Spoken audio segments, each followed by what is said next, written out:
खाली बसा.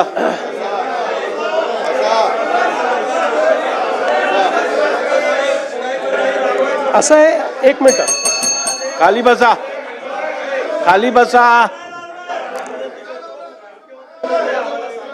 हो, असं नाही चालत. सभागृहात असं काम नाही होत. अरे थांबा ना, मी आहे ना, थांबा जरा.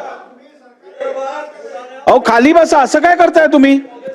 तुम्ही पहिल्यांदा निवडून आलेला आहात, त्यामुळे तुम्हाला या सभागृहाची शिस्तही माहिती नाही, या सभागृहाचा डिकोरमही माहिती नाही.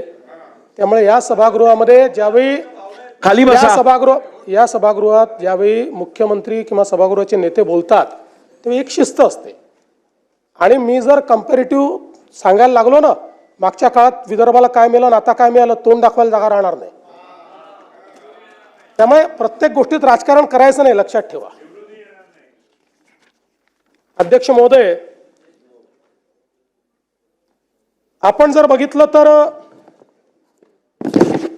सरकारच्या आर्थिक स्थितीच्या संदर्भात देखील अनेक प्रश्न निर्माण करण्यात आले.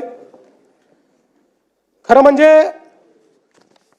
मी असं म्हणणार नाही की बाबा आपल्या तिजोरीत खूप पैसे आहेत, पण मी एवढं निश्चितपणे सांगू शकतो की देशाच्या मोठ्या राज्यांच्या अर्थव्यवस्थेचा विचार केला तर आजही सर्व निकषांवर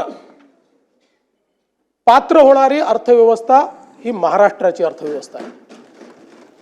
आणि आपण जर बघितलं